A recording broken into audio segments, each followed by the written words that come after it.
The Islamic manuscript tradition is huge. It is global, it is under immediate threat, and it is indispensable intellectually, politically, and socially. The textual production in the Islamic world is enormous. We do not possess reliable data that would allow us to quantify the overall literary production by Muslim scholars over the past 1500 years. Nor do we have any estimates for the total number of preserved manuscripts.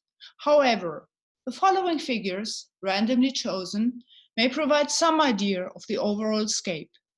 In 988, some 300 years after the death of the Prophet Muhammad, the Baghdadi bookseller Ibn Nadim compiled a comprehensive inventory of the entire Arabic textual corpus he was able to get his hands on.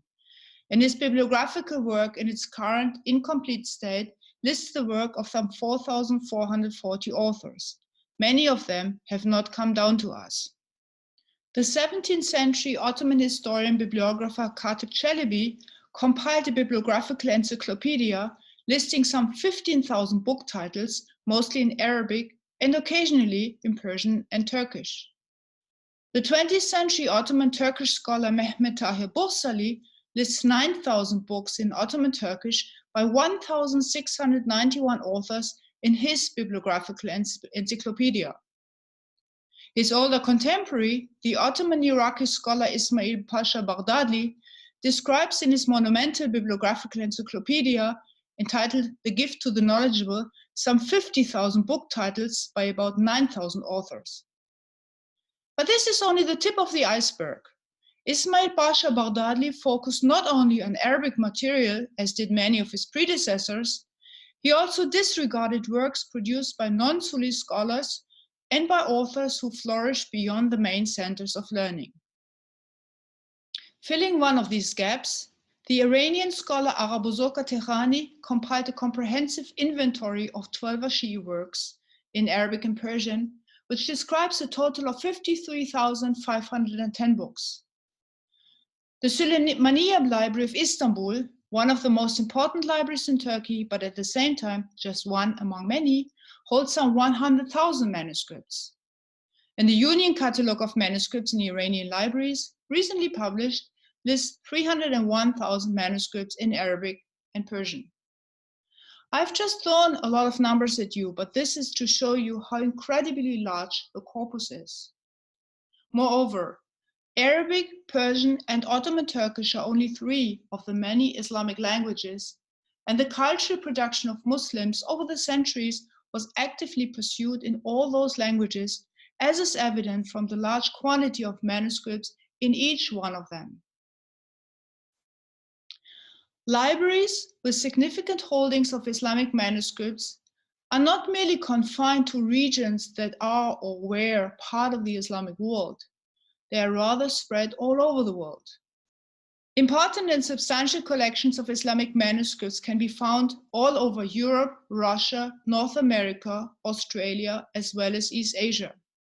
The totality of the Islamic cultural production that has come down to us is a truly global cultural heritage. Destruction of books, and often entire libraries, intentional and unintentional, is a common occurrence throughout time, and yet it seems that the threat Islamic manuscripts and collections are exposed to has intensified over the past decades. In areas that are affected by conflict situations, cultural artifacts are regularly being weaponized, which puts them under immediate threat. Manuscripts are particularly endangered. They are made of paper and are thus especially vulnerable to fire. Moreover, books are tied in with cultural claims of identity, which gives them a particular symbolic importance. Their symbolic nature makes them a particularly satisfying target. Among the many tragic examples of the last decades, I would include Bosnia, Kosovo, Afghanistan, Iraq, Mali, Libya, Syria, Yemen. Iraq being the only case where an attempt has been made to document what has been destroyed. Moreover, as part of the challenges that are the result of war economy, cultural artifacts are regularly looted and illicit traffic blossoms. These artifacts often constitute the single remaining source of income for this starving population. The shift from manuscript to print began in the Islamic world at a relatively late stage, and there were many reasons for this reluctance to adopt print. Aesthetics played a major role. Muslims who were exposed to the poor quality of the early printing from movable Arabic type that began in Europe in the 16th century were appalled at what they saw. Printing began during the 19th century in central locations such as Cairo, Istanbul, Tehran, and spread throughout the entire Islamic world during the first decades of the 20th century. Nonetheless, the production of manuscripts continued among Muslim learned elites throughout the 20th century and beyond. Only a fraction of the Islamic literary tradition has been published up until now, and even less in reliable critical edition. For scholars of Islamic culture and civilization, the recourse to the manuscripts is indispensable. Moreover, the digital turn and the resulting accessibility of a much larger corpus of Islamic manuscripts has given rise to entirely new fields of scholarship, such as social practices of knowledge transmission, the history of libraries, as well as material history of the book, to name only some. But manuscripts are much more than that. Islamic civilization is a book culture par excellence, and its manuscript tradition constitute the single most important identity marker.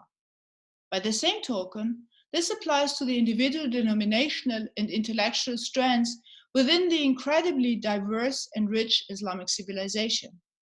In conflict areas, it is thus as important to preserve this rich culture for future generations as it is to ease the humanitarian crisis and end conflicts and war.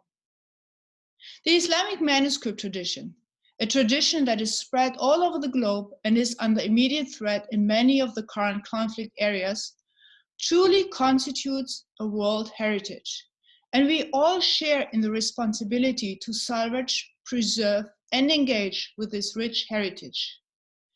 In view of the immense challenges involved, it is only through collaborative endeavors that we can preserve this important heritage and eventually make it freely accessible to scholars worldwide through open access. A fine example of such collaborative endeavors is the Hill Museum and Manuscript Library in Minnesota, our partner in the IAS-based Yemeni Manuscript Tradition Project. Within the Middle East, I want to draw attention to the Qatar Digital Library, another stellar undertaking that collaborates with the British Library, among others, digitizing the latest Arabic scientific manuscripts. We must not allow the Islamic manuscript tradition to be destroyed. If we do, we are destroying one of the central identity markers of Islamic civilization and culture, akin to the level of importance of Notre Dame for European Catholics, which equals what manuscript libraries constitute for Muslims of Mali or Yemen.